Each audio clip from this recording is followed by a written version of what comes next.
حضور کی شان اقدس اور عقیدہ رسالت کا ایک باب اور ہے، وہ یہ کہ آج ہم میں سے کئی لوگ ہم میں اس بات سے بھی گھبراتے ہیں کہ حضور کو وسیلہ بنانا چاہیے یا نہیں۔ آقا اپنی پیدائش سے پہلے بھی پوری کائنات کا وسیلہ تھے، ولادت کے بعد بھی ساری کائنات کا وسیلہ ہے، اور وفات کے بعد بھی قیامت تک حضور ساری کائنات کا وسیلہ ہے۔ آپ سمجھے میری بات؟ اور یہ خیال کہ توسل کا کوئی بیان نہیں ہے عقیدہ دین میں اور توحید میں، یہ بھی انکار۔ وسیلہ کا لفظ کسی نے نہیں کرا، خود وسیلہ کا لفظ قرآن نے دیا ہے، اور ارشاد فرمایا گیا یا ایھا الذین آمنوا اتقوا اللہ وابتغوا الیہ الوسیلہ وجاہدوا فی سبیلہ لعلکم تفلحون۔ ایمان والو، اللہ سے ڈرو اور اللہ کا قرب پانے کے لیے اس تک کوئی وسیلہ تلاش کرو۔ سورہ مائدہ آیت نمبر 35، پھر اللہ پاک نے فرمایا اولئک الذین یدعون یبتغون الی ربہم الوسیلہ ایہم اقرب ویرجون رحمتہ۔ یہ لوگ جو پوجا کرتے، عبادت کرتے ہیں، کچھ لوگ ملائکہ کی، فرشتوں کی پوجا کرتے ہیں، کچھ لوگ جنات کی کرتے تھے، کچھ لوگ حضرت عیسیٰ کی، کچھ حضرت عزیر کی، کچھ ان کے بت بنا کے پوجا کرتے۔ قرآن نے کہا جن کی یہ عبادت کرتے ہیں، خواہ وہ حضرت عیسیٰ ہیں یا حضرت عزیر، خواہ وہ جنات ہیں یا ملائکہ جن کے بت بنا کے عبادت کرتے ہیں، قرآن نے کہا ان کا اپنا عالم یہ ہے کہ یبتغون الی ربہم الوسیلہ، وہ خود خدا کا قرب چاہنے کے لیے وسیلہ تلاش کرتے ہیں۔ ایہم اقرب، کہ کون خدا کے زیادہ قریب ہے تاکہ اسے وسیلہ بنائے اور خدا کا قرب پالے۔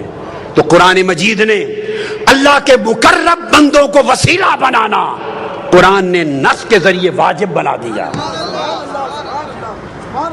ارے وسیلے کو عقیدہ توحید کے خلاف سمجھنا یہ قرآن کا انکار اور شریعت قرآنی کی سے جہالت۔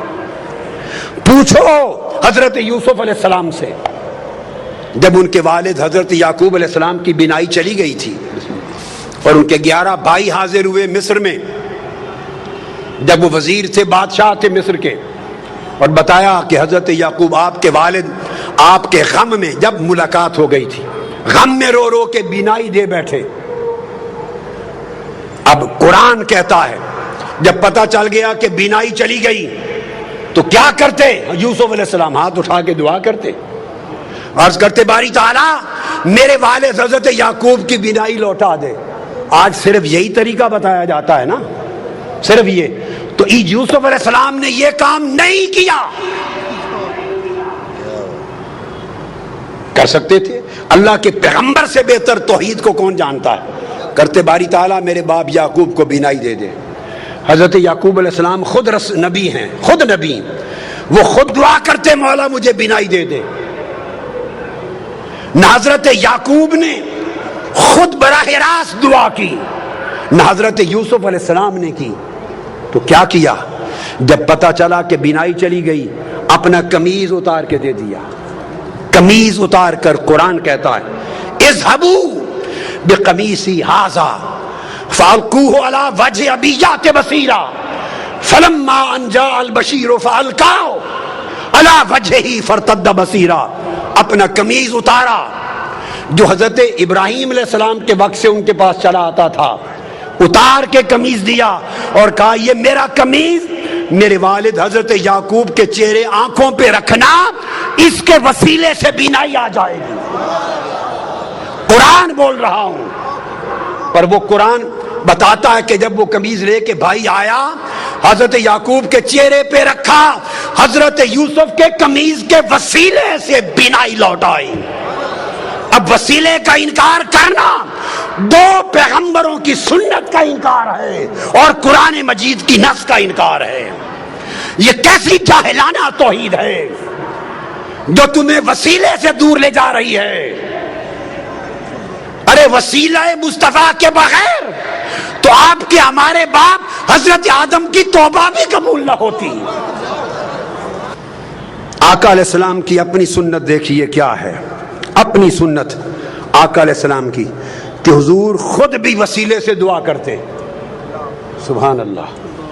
میں آپ کو حدیث دے رہا ہوں اور یہ حدیث دے رہا ہوں آج تک کسی محدث نے آقا کی اس دعا کی روایت کو رد نہیں کیا. رد نہیں کیا. اور وہ دعا کیا ہے کہ سیدنا علی المرتضیٰ کرم اللہ وجہ الکریم کی والدہ ماجدہ جب وفات پا گئی، حضرت فاطمہ بنت اسد بن ہاشم آقا علیہ السلام کی چچی تھی، پالا تھا، پیار کیا تھا. وفات ہو گئی جب تو آقا کو بڑا غم تھا. ان کی قبر کھودی مولا علی المرتضیٰ کی والدہ حضرت فاطمہ بنت اسد. جب قبر کھودی تو آقا علیہ السلام خود قبر میں لیٹ گئے. پھر ان کو لحد میں اتارا گیا. لحد میں اتار کر جب اتار چکے تو آقا علیہ السلام نے خود قبر پہ کھڑے ہو کے دعا کی. اب جو دعائے مصطفیٰ حضرت فاطمہ بنت اسد ام علی مرتضیٰ کی قبر پر آقا نے کی ہے وہ دعا سنیے. اس کے بعد وسیلہ مصطفیٰ کا انکار کرنا، اس کو چاہیے کہ دین اسلام چھوڑ دے، وہ بے ایمان. کسی محدث نے اس کو رد نہیں کیا. آپ نے دعا کی اور دعا کی اللہم اللذیم اللہ الذی یحیی و یمیت وہو حی لا یموت اغفر لأمی فاطمہ بنت اسد ولقنہا حجتہا. اے اللہ جو زندہ اور سلامت ہے اور قائم و دائم ہے، جو فوت نہیں ہوتا، میری ماں فاطمہ بن اسد کی بخشش فرما، اس کو اس کے کلمہ کی تلقین فرما. اور آگے وَوَسِّعْ عَلَيْهَا مَدْخَلَهَا، اس کی قبر کو اس پر وسیع کر دے بے حق کے نبیے کا، تجھے تیرے نبی محمد مصطفیٰ کا وسیلہ. آقا علیہ السلام دعا کر رہے ہیں، فرمایا وَسِّعْ عَلَيْهَا مَدْخَلَهَا بِحَقِّ نَبِيِّكَ، بالا باری تعالیٰ تجھے میرا واسطہ، میرا وسیلہ، محمد مصطفیٰ کا وسیلہ اس کی قبر کو وسیع کر دے. وَالْأَنْبِيَاءَ الَّذِينَ مِنْ قَبْلِي، اور ان سب نبیوں کا واسطہ وسیلہ جو مجھ سے پہلے ہوئے. اب یہ کہنا کہ اس طریقے سے دعا کرنا جائز نہیں کہ نبی کے واسطے سے بخش دے، نبیوں کے واسطے سے بخش دے، فلاں کے وسط کے وسیلے سے بخش دے، ایسا اگر کوئی شخص کہے تو اس سے بڑا جاہل کوئی نہیں ہے قرآن اور حدیث کا. آقا علیہ السلام نے سنت بنایا. اس حدیث کو سنیے، امام طبرانی نے روایت کیا، امام ابو نعیم نے روایت کیا، امام حیثمی نے روایت کیا، امام ابن حبان نے روایت کیا، امام حاکم نے روایت کیا اور کہا رجال الصحیح ہیں، اس حدیث کے رجال سند صحیح ہے. یہ آقا علیہ السلام نے خود اپنے وسیلے سے دعا کی. ارے جب آقا علیہ السلام کی ولادت بھی نہ ہوئی تھی، حضرت عمر فاروق رضی اللہ تعالیٰ عنہ روایت کرتے ہیں، سرکار فاروق اعظم، اور اس حدیث کو امام حاکم نے روایت کیا، امام بیہقی نے، اور امام حاکم نے کہا ھذا حدیث صحیح الاسناد. پھر اس حدیث کو حافظ ابن کثیر نے روایت کیا، علامہ امام سیوطی نے روایت کیا، علامہ ابن تیمیہ نے روایت کیا، مجموع الفتاوی جلد 2 صفحہ 151 علامہ ابن تیمیہ نے. اور اس روایت کو بیان کر کے جرا نہیں کی، اس کو کہا کہ یہ حدیث دیگر حدیث صحیحہ کی قرآنی آیات کی طرح تفسیر کرتی ہے، مقبول قرار دیا. سیدنا فاروق اعظم نے کہا کہ آقا علیہ السلام نے فرمایا، آدم علیہ السلام جب زمین پہ آئے تو دعا کی یا رب اسألک بحق محمد لما غفرت لی، میں تجھے واسطہ محمد مصطفیٰ سے بخشش مانگتا ہوں. اللہ نے فرمایا فقد غفرت لک ولولا محمد ما خلقتک، آدم تو نے مصطفیٰ کا وسیلہ پیش کیا ہے، میں نے تیری خطا معاف کر دی، اگر محمد نہ ہوتے تو تجھے بھی پیدا نہ کرتا. میں نے اختصار سے بتا دیا، اور اس کو میں نے کہا کہ ابن تیمیہ نے بھی تک نے اس کی تصریح اور تائید کی، اور امام طبرانی نے حدیث سے صحیح کے ساتھ تائید کی. اب میں اگلا حوالہ دے رہا ہوں. عبداللہ ابن عباس روایت کرتے ہیں، قرآن مجید کی آیت ہے، قرآن مجید کہ بنی اسرائیل جب لڑائی کرتے تھے اوس اور خزرج کے مقابلے میں یا کفار کے مقابلے میں تو فتح یابی کے لیے آقا علیہ السلام کا وسیلہ پیش کرتے تھے. اس کو قرآن نے بیان کیا کہ آقا علیہ السلام کے وسیلے سے کفار پہ مدد طلب کرتے تھے. عبداللہ ابن عباس روایت کرتے ہیں ان یہودا کانوا یستفتحون علی الاوس والخزرج برسول اللہ قبل مبعثہ. حضور کی بعثت سے پہلے اوس و خزرج پر فتح یابی کے لیے یہود حضور کے وسیلے سے دعا کرتے تھے. اور اسی روایت کو جو میں نے بیان کی امام ابو نعیم نے سن لیے, کتنوں نے روایت کیا دلائل میں, حافظ ابن حجر عسقلانی نے اس کو روایت کیا اصابہ میں, امام طبری نے تفسیر ابن جریر میں, امام ابن ابی حاتم نے اپنی تفسیر میں, حافظ ابن کثیر نے اپنی تفسیر میں, اور پھر امام بغوی نے تفسیر معالم التنزیل نے, علامہ زمخشری نے اپنی تفسیر میں, امام قرطبی نے اپنی تفسیر میں, امام بیضاوی نے اپنی تفسیر میں, امام نصفی نے اپنی تفسیر میں, امام ابن حبان نے اپنی تفسیر میں, امام خازن نے اپنی تفسیر میں, امام اندلسی نے اپنی تفسیر میں, ابن کثیر نے اپنی تفسیر میں, امام ابو سعود نے اپنی تفسیر میں, سیوطی نے اپنی تفسیر میں, اور علامہ آلوسی نے اپنی تفسیر میں, روح البیان نے اپنی تفسیر میں, امام شوکانی نے فتح القدیر میں, قاضی ثناء اللہ پانی پتی نے اپنی تفسیر میں. الغرض جو تفسیر دنیا کی ائمہ کی اٹھائیں, کسی ایک مفسر نے 1200 سال کے ذخیرہ تفسیر میں اس کا انکار نہیں کیا, ہر ایک نے بیان کیا. آج کوئی شخص کیا جرت رکھتا ہے کہ قرآن کی اس آیت کی تفسیر کا انکار کرے جسے 1400 سال تک ہر امام تفسیر نے اور ہر محدث نے اس کو بیان کر کے اس پر اعتماد کیا. حضرت معاذ نے کہا, یہود کو پکڑ لیا, حضرت بشر بن البراء نے پکڑ لیا اور کہا یہودیوں ہم جب مشرک تھے تم حضرت محمد مصطفیٰ کا وسیلہ دے کر ہم سے فتح مانگتے تھے اللہ سے اور فتح یاب ہوتے تھے, آج ہم ان پر ایمان لے آئے تم منکر ہو گئے. اتنا معروف قرآن کا حکم امام بہقی نے, امام طبری نے, ابن حاتم نے.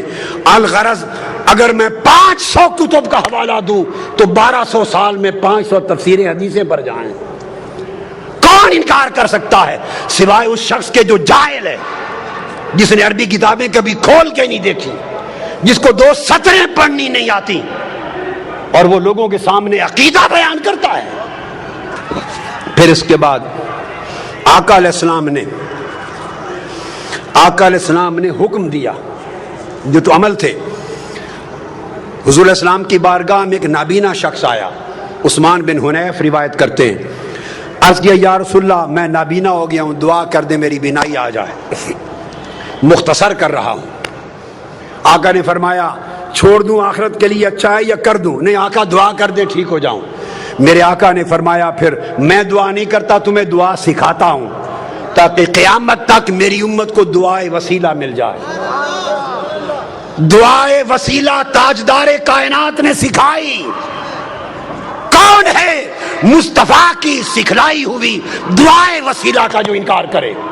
آقا نے فرمایا گھر جا, وضو کر دو, نفل پڑھ اور یوں دعا کرنا, اللہم انی اسألک واتوجہ الیک بمحمد نبی الرحمت یا محمد, پکارنا میرا نام لے کر, انی قد توجہت بک الی ربی فی حاجتی ہذہ لتقضی اللہم فشفع فی. دعا کرنا ہے اللہ میں تجھ سے سوال کرتا ہوں اور تیری بارگاہ کی طرف متوجہ ہوتا ہوں, نبی رحمت حضرت محمد مصطفیٰ کے وسیلے سے, حضور کے واسطے سے. یہ کہہ کر آقا نے فرمایا پھر مجھے پکارنا, کہنا یا محمد. آج لوگ کہتے ہیں کہ حضور کو پکارنا جائز نہیں. ارے جائز ناجائز کی شریعت آپ نے اور میں نے بنائی ہے, جائز ناجائز والی شریعت مصطفیٰ نے بنائی ہے. یہ حق نہ تجھے ہے نہ مجھے ہے, یہ حق مصطفیٰ کو ہے. مصطفیٰ خود فرمائیں گھر جا کے دعا کر کے مجھے پکار کے کہنا یا محمد. تم حضور کے منکر ہو. یہ کہہ کر انہوں نے دعا کی یا محمد آپ کے وسیلے سے اللہ سے مانگتا ہوں. تو پھر حدیث پاک میں آتا ہے آگے اس نے حضور کے وسیلے سے دعا مانگی. عثمان بن حنیف کہتے ہیں ابھی ہم بیٹھے ہی تھے, مجلس ختم نہ ہوئی تھی کہ وہ شخص بینا ہو کر پلٹ کر آ گیا مصطفیٰ کی بارگاہ میں. حضور کے وسیلے سے دعا مانگنے کی دیر تھی کہ بینا ہی لوٹ آئی. یہ حضور کی حیات پاک تھی. اب بعض لوگ یہ کہتے ہیں کہ وفات کے بعد حضور کو نہیں پکارنا چاہیے, اور وفات کے بعد آج حضور سے نہیں مانگنا چاہیے, وفات کے بعد حضور کا کوئی وسیلہ نہیں. ارے خدا کے بندو, اپنے من گھڑت دین کو لوگوں کو بیان کر کے گمراہ نہ کرو, وہ دین بیان کرو جو مصطفیٰ نے سکھایا ہے. اب یہی حدیث امام طبرانی روایت کرتے ہیں, اور امام بیہقی روایت کرتے ہیں, امام منذری روایت کرتے ہیں, اور لکھتے ہیں ھذا الحدیث حدیث صحیح. کوئی یہ نہ کہے کہ حدیث ضعیف دے رہا ہوں. ائمہ نے حدیث کو صحیح لکھا. کہتے ہیں وہی شخص حضرت عثمان غنی کا زمانہ تھا, وہ حیات تھا, وہ جس کی بینائی لوٹ آئی تھی حضور کے وسیلے والی دعا سے. ایک اور شخص تھا, اس کو کوئی کام تھا سیدنا عثمان غنی کے بعد, وہ بار بار جاتا, دروازے کے بواب اسے ملنے نہ دیتے, اس کی حاجت پوری نہ ہوتی, وہ پریشان ہو گیا.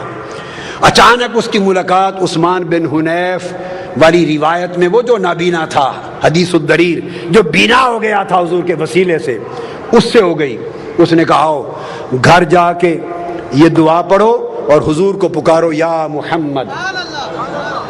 آقا علیہ السلام کا دور گزر گیا, سیدنا عثمان غنی کا زمانہ ہے. اس نے پھر دعائے وسیلہ پڑھی, یا محمد پکارا. پکار کے پلٹا, اس سیدنا عثمان غنی کے دروازے پر گیا ہی تھا, جو بواب اسے کھڑا نہیں ہونے دیتا تھا, اس نے بازو پکڑا اور عثمان غنی کی کرسی کے ساتھ جا کے بٹھا لیا. وہیں اس کا کام ہو گیا. اور محدثین فرماتے ہیں کہ اس سے ثابت ہوا کہ قیامت تک جب حاجت ہو تو وسیلہ مصطفیٰ کی ان کلمات کے ساتھ دعا کی جائے.